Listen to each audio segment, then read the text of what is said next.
Զրուցում ենք իրավապաշտպան Ժաննա Ալեքսանյանի հետ։ Այս օրերին, երբ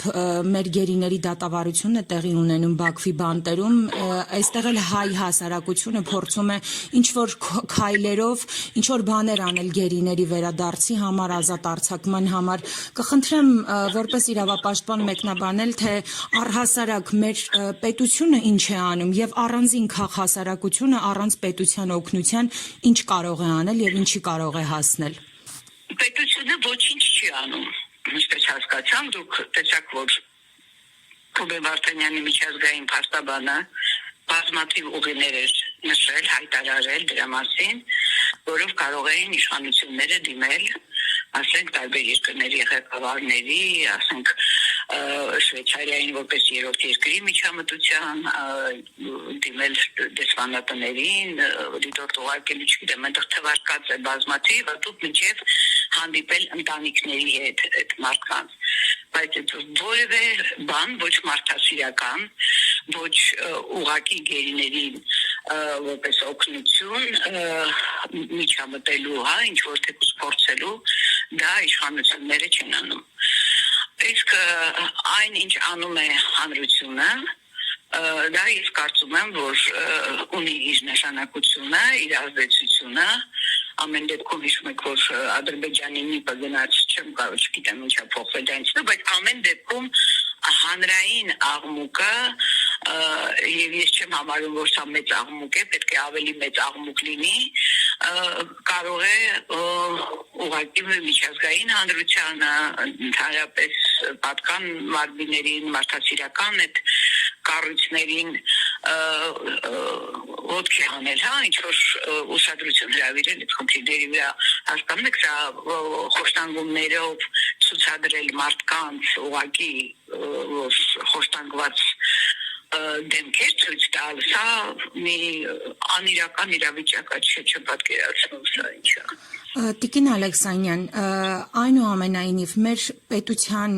քայլերի հնարավորություն կա, որովհետև այսօր մեր տարբեր պաշտոնյաներ ասում են, որ այդ թեմային ձեռք մի տվեք, որ պետք չի անընդհատ հրահրել թեման բացելով եւ այլն եւ այլն։ Մենք որքանով ենք գերիներին վնասում, ինչպես շատ պաշտոնյաներ են ասում, թեման անընդհատ բարձրաձայնելով։ Անընդհատ այս մեկնաբանությունները եւ հարցին այսպես անդրադառնալը ինչ է նշանակում։ Ես արդեն ասացի, որ շատ կարևոր է, որ պետությունը քայլեր անի, որը չի անում, եւ չի անում միտումնավոր, դիտավորյալ չի անում, եւ մենք տեսնում ենք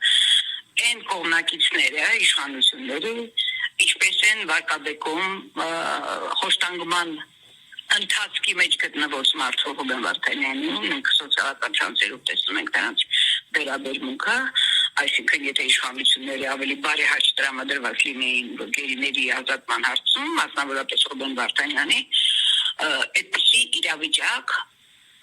մենք չենք տեսնի, ասեմ ատելության խոսք, մերժողական խոսք եւ այլն։ Իսկ մի վնասիրը պետք է այն ժամանակ մտածել, երբ որ Նիկոլ Փաշինյանը ասում էր մինչև այս խոշտանգումները մենք պետք է դեռ պարզենք որտեղից է եկել, ով է ուղարկել Ռուբեն Վարդանյանին, այն ժամանակ մտածել եւ ադրբեջանցիներին չտարեց շանսերը, այսինքն դա Ռուբեն Վարդանյանի դեմ արված հայտարարությունները։ Իսկ հիմա ընդհանրապես փաստել խոշտանգումը, որը մենք բոլոր ամբողջ աշխարհը տեսնում է մարդկանց դեմքի վրա խոշտանգման հետքերը։ Մի վնասիրը արդեն այս իրավիճակում ոչ մի բանով չի կարող օգնել։ Պետք է հայտարարել անընդհատ, պետք է ամբողջ աշխարհին անընդհատ բոլոր միջազգային մարդասիրական կառույցներին պետք է դիմել, հասկանում եք, դա մի վնասիրը վաղուց էր պետք մտածել, որի մասին ոչ էլ մտածել են։ Հիմա դա, ասենք, այս իրավիճակում ես տգիտություն եմ համարում, նման մեղմ եմ ասում տգիտություն։ Ինչ մարդու խոշտանգված հանում ցուցադրում են, դու պետքա ոչինչ բառ չասես, էլ ինչ պետքա անեն, այսինքն մնում է սպամ է։ Ինքը մաղվան շեմին է այդ մարդը, հոգեբանական եւ ֆիզիկական խոշտանգումների ենթարկված մարդուն ինչ մի վնասիր, երբ որ դնում ցուցադրում են ամբողջ աշխարհին։ Ինչ պետք է վնասի արդեն, այսինքն չեմ պատկերացնում։ Սա է ամենածայրահեղ վիճակում է։ Սա պետք է օգնել մարդուն, ինչ մի վնասիր։ 15 օրից ավելի հացադուլի մեջ է եւ խոստանգում են իր ընթացքում։ Ստեղ ինչ մի վնասիր։ Մի վնասիրը որոշել իրենց փրկելու միջոցն է։